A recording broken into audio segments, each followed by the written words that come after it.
Hey, I'd like to welcome you to another episode of the Mission Matters Business Podcast, your source for all things business.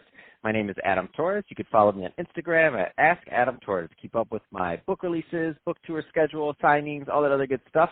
Always love to connect with you there. And as always, if you'd like to apply to become a co-author of one of my upcoming books, just head on over to the website, missionmatters.com, and click on Become an Author to apply. All right, so today I have Jamie Williams on the line, and he is an entrepreneur involved in telecommunications, solar, also working with machine learning and AI, a lot of things going on. Excited to have you on the show, Jamie. Welcome to the show. Well, thank you so much for having me. I appreciate the time. So I know one focus on some of your entrepreneurial ventures is disruption. That being said, I want to get into that, but before we do that, let's get a little bit further into your background. So how did you get started in your business and in your career? Let's see. Well, I started out as a history major way back and then realized there wasn't a lot of pay for Trivial Pursuit wins. So this was back in the early 90s, mid-90s. And at that point, the dot-com bubble was blowing up, and I had a fondness for technology and somehow talked my way into a job as a senior system analyst for a telecommunications company, and realized that I better learn some stuff really quickly or I would get fired. And so I took the route of trying to learn some stuff really quickly and self-taught myself a bit of technology and development work. And that was kind of my first step into the tech side of the world. And from that point, I had a few different ideas that were floating around. And my first company was a distance learning business, virtual classroom management systems for K through 12 schools. That was back in the mid-late 90s, which I think was a little ahead of the curve. I would say in today's world, especially this week, distance learning is probably a pretty hot topic. But we were early in the game, and that business eventually led me out to the West Coast, where I took a role with an international education technology company. We had operations in about 57 countries, and over a few years there, ascended to become president of that business, which gave me a pretty general view of running a large business and all the gears that are involved in that. And from that point forward, put the entrepreneurial hat back on and began to, basically bring a couple different businesses online, and kind of through, Darwinian evolution. Some of those succeeded, some of those failed, and, kind of continued down that path. But disruption has, as you mentioned, always been something where I think the greatest opportunity emerges from. It's also probably one of the most chaotic areas to sort of play in. But I think, the roller coaster ride, if you got the stomach for it, can be well worth it. Awesome. And let's get into some of the things you're working on now. So like I said, disruption's a big theme for you. So telecommunications, solar, AI, where do you want to start with that? Maybe we could start a bit with the solar and then talk about telecommunications, which also plays into the AI machine learning side of things. I guess about the past 10 years of my career, I've had at least 50% or more of my focus on renewable energy, and spanning both residential, commercial, and utility scale. And most recently, I would say over the past 18 months, have been working on a project in Northern California, which would be kind of a first of its kind. We're working with NREL, which is the National Renewable Energy Labs, as well as engaged with the Department of Energy to create an energy strategy for a new development of 16,000 homes. The proposed strategy would allow us to kind of reinvent how the utility grid functions within the ecosystem of energy, meaning there would be a transactional energy marketplace where homes that produce energy can sell that energy to other homes, et cetera, within the community based on supply and demand needs. And we'll also have an array of intelligent storage devices throughout the community to, kind of throttle energy based on production, pricing, et cetera, and other variables. And, I think the utility markets are in a position right now that's somewhat precarious because they're staring down the barrel of what can be, and they're stuck in what has been. And so, this project, if it plays out as it's being, architected, I think could be kind of a shining city on the mountain in terms of what can be within those energy markets.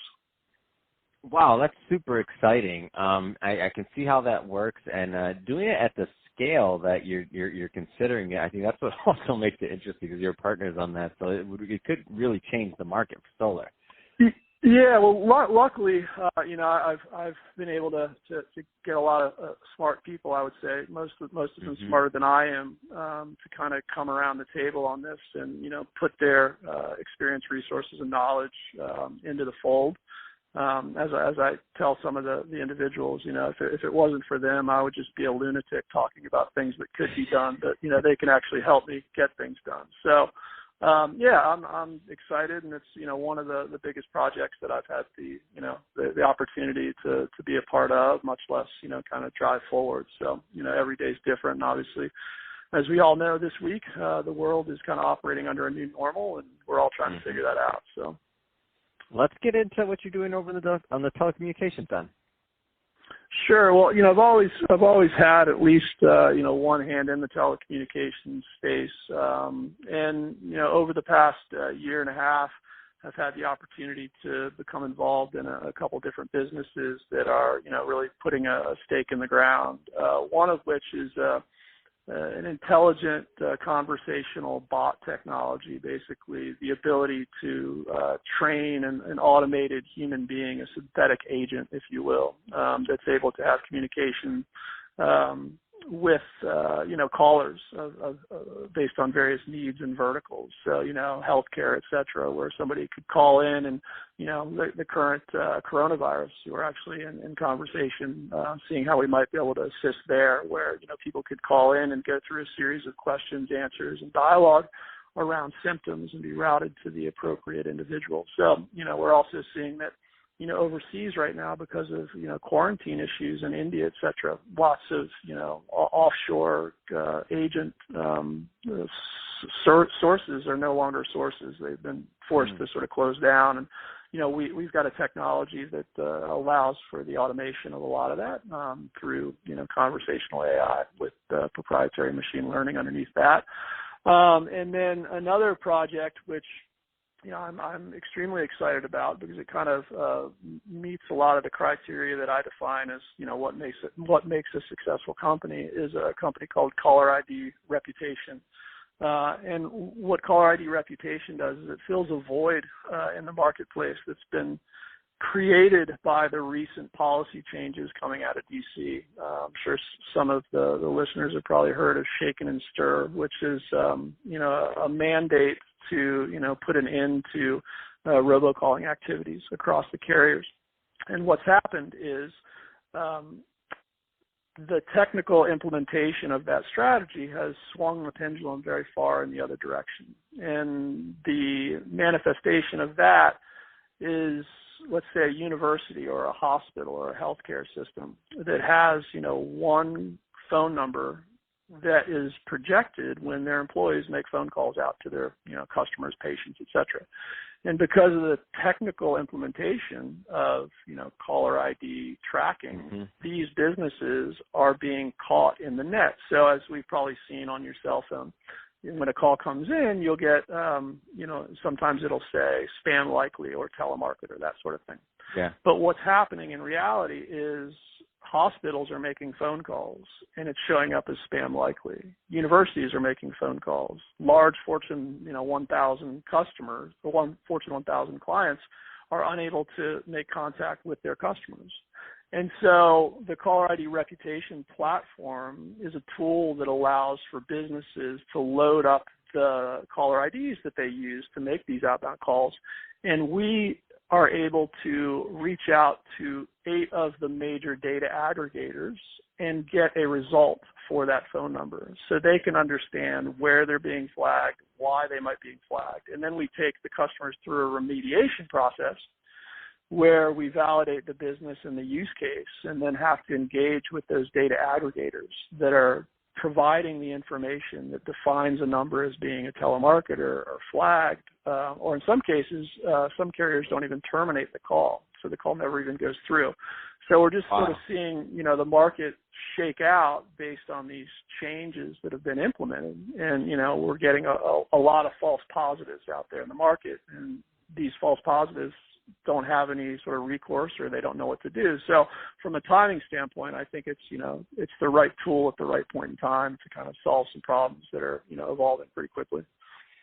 Man, that's awesome. And you're right. I had no idea that there was, I didn't realize that was happening, because whenever a call comes through and it says spam likely, I'm not answering it. You're right. That's right. It could be anybody else. Nobody else is going to answer, whether you're like, oh, this is spam likely. Let me roll the dice on this one, Jay. Exactly. And so, that could be your hospital calling. Literally, I was on a call with somebody yesterday who, they're out, promoting blood drives. And right now we're in a, somewhat of a critical shortage of blood, because most of the blood drive activity happens at schools, universities, high schools, et cetera. And obviously they're all closed down. So this group is trying to rally the troops for blood donations, and they can't make calls because their phone number shows up as, spam likely, and so they don't connect to anybody, even though their goal is very positive. In today's world, if a phone number delivers 200 to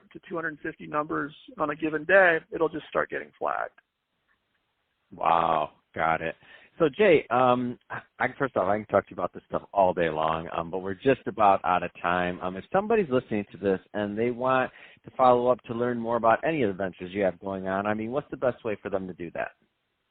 I would guess maybe via email would be good. Which right. is do you have my email, or should I throw that? Oh no, please give it. Yeah, throw it out there. Sure, it's jay@calleridreputation.com. Fantastic. Well, hey, Jay, it's been great catching up with you and learning more about some of the things you're doing in your entrepreneurial ventures and how you're working on disrupting multiple industries. And to the audience, as always, thank you for tuning in. Hope you got a lot of value out of this. If you did, don't forget, subscribe to the podcast, leave me a review on the Apple iTunes Store, and if you're watching this on our YouTube channel, Mission Matters Business, definitely give us a subscribe there, but also leave us some comments. Love to hear what you thought and what's going on, what kind of businesses and projects you're working on. And Jay, thanks again for coming on the show.